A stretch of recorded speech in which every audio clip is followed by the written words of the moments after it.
Budweiser is saying that they're canceling the events with the Clydesdales over security concerns amid the Dylan Mulvaney backlash. You see, it's Budweiser who is the victim, everyone. Budweiser, woe is they. They, them. Woe is they. They're the victims here. Clydesdales are like, so I lived in downtown St. Louis, literally across the highway from the brewery. Every time I drove home, if I was going north from coming south, if I had to go to the supermarket or anything, I would drive by Anheuser-Busch. And I saw the Clydesdales all the time because they would be out in that little courtyard. All the time. You get up there and like right when you're going to Soulard and Benton Park and all that because that's where I lived. Saw them all the time. They are like the unofficial pets of everyone in St. Louis, the St. Louis area. I mean, and Christmas, it's so nice because they have it all. They would have it all lit up, because they have a compound. The Anheuser-Busch compound is one of the creepiest things ever, especially at night, because half the buildings are all bricked up, and it's that amazing wire cut brick that St. Louis was so famous for. I mean, hell, we built so much stuff in Germany. That's our brick, and that amazing wire cut brick that's actually even more it's worth more than even some of the houses.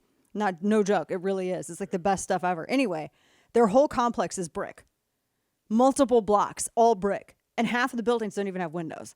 So they're just these giant brick structures. And it's very Willy Wonka-ish, right? It's very weird. You don't know what's going on in there. Anyway, so they had this courtyard where they would have the Clydesdales out for the public that would drive by, right? And it would be all lit up, and you could literally walk on the sidewalk right up to the gate, and you could see the Clydesdales. Everyone loves the Clydesdales. If someone ever did anything to the Clydesdales, I mean, St. Louis would collectively beat them to death.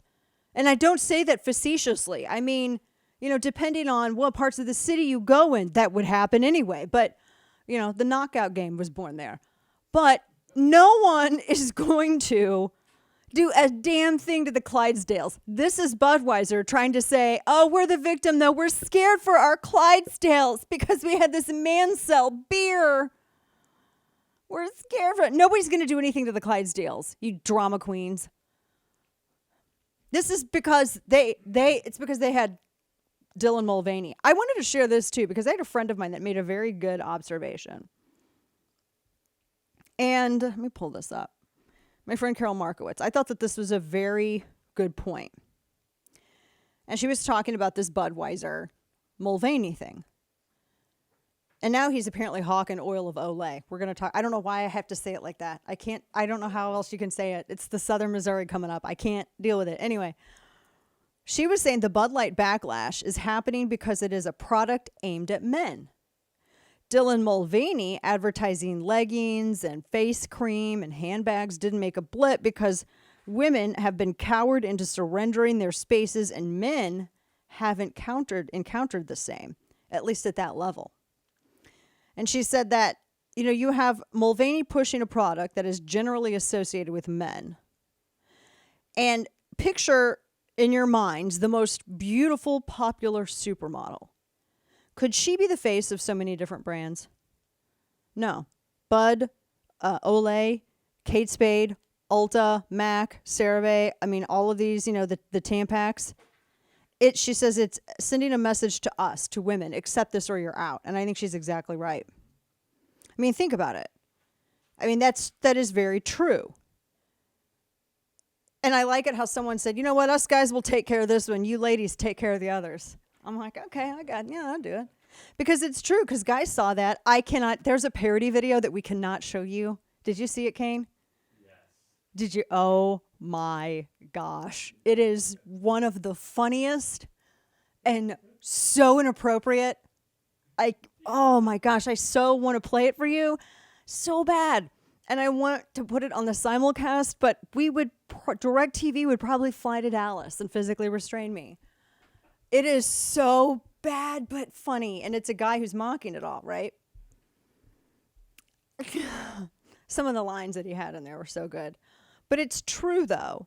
I mean, it is, it's this wild, it's wild. And this is like, I guess, really the first time that men have encountered something like this on that level. There was another point that a friend of mine made. And she said, she goes, the thing that gets me, she's like, is women who are really like over 35 have a hard enough time as it is. She's like, you're erased in Hollywood. She's like, you get to play like, when you're over 35, she's like, roles dry up and all this stuff. And I think Meryl Streep said something to this effect one time too. Like when actresses start getting into that age demo, they're like, oh, it starts getting real weird.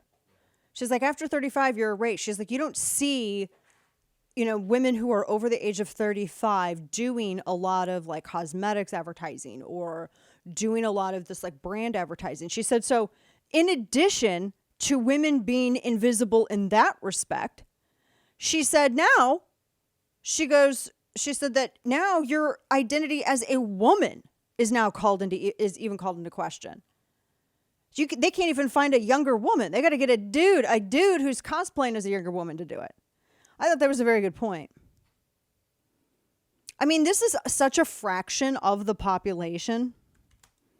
But yet I think it's overrepresented. I also think that LGBT is overrepresented too. I think LGB actually is overrepresented in shows and everything else. I'm not saying that as like a way to be mean or to say that as a reason to deny things to everyone, but it always affects my suspension of disbelief.